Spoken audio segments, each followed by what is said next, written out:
Professor McLuhan, the University of Toronto, the author of a book called The Medium is the Message, and proponent of a number of theories about television and its impact. Time now for this message.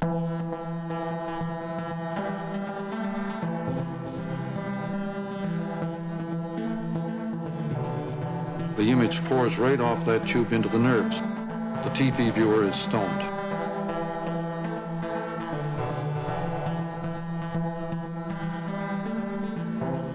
Certainly deprives people of outer goals and motivation toward outer goals. The TV attention span is very short. No television audience can keep its attention more than 4 or 5 minutes. A serious decline in literacy. Professor McLuhan, you think that this medium is the future, that this is how society will be shaping its opinions and so on? Is the present. Is the present and the future. Which is also the future. Certainly deprives people of outer goals and motivation toward outer goals. No television audience can keep its attention more than 4 or 5 minutes.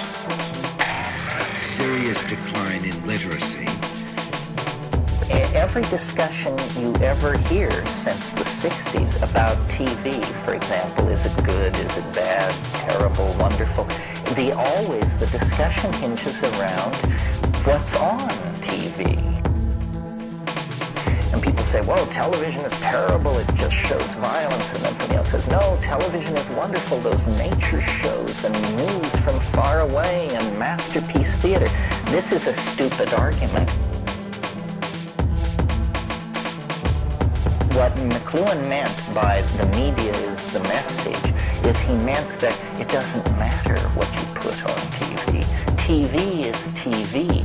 It has an intrinsic nature. And whether you're showing National Geographic specials or slasher movies, TV will do what it does.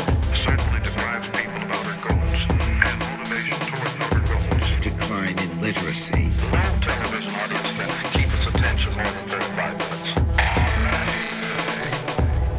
It's very hard for us to understand this because we have accepted this media so thoroughly into our life that in fact it is shaping our value system.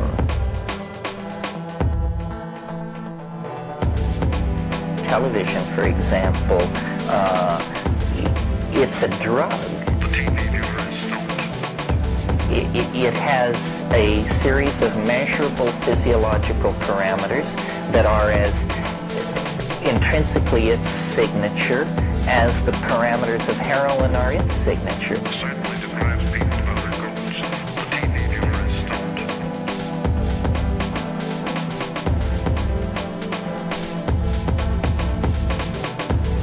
It also deprives the Westerner of much of his private identity. And this is very upsetting to many people. The loss of identity is very disturbing. More and more people prefer this group orientation of the sort of, well, the soundlight shows and the sense of togetherness. No.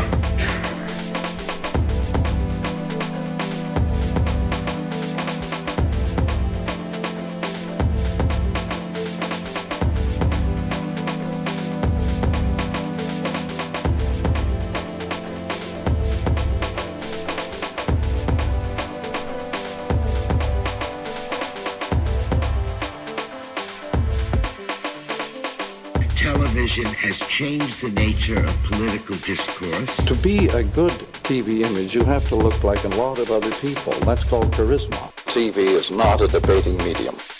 Think of how we changed the meaning of political debate. Barbara Walters says, this question is for you, Senator Dole, after which the president will have 2 minutes to rebut. What do you think is the problem in the Middle East and how will we solve it? Now, the laugh is on us because we say to each other next morning, did you see the debate last night? You're assuming that what these people say is important. All that matters is that they hold that audience on their image. What those men said last night was merely to hold the audience on the image. It didn't matter at all what was said last night. Had either candidate dared to present a policy, it would have destroyed his image. TV is not a debating medium. To be a good TV image, you have to look like a lot of other people. That's called charisma. Ronald Reagan, for example, could not have been president were it not for television.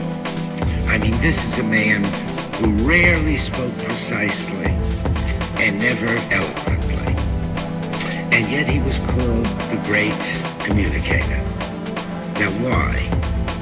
Because he was magic on television. If Hitler had been around to be on TV, he would have been over-finished in a month. Never heard of again. The medium does not allow for that hot stuff. To be a good TV image, you have to look like a lot of other people. That's called charisma. But then would you say that it is your opinion that there is no real negative effect of television on the mass public, even though a lot of people are rather worried about it? TV certainly deprives people of outer goals and motivation toward outer goals.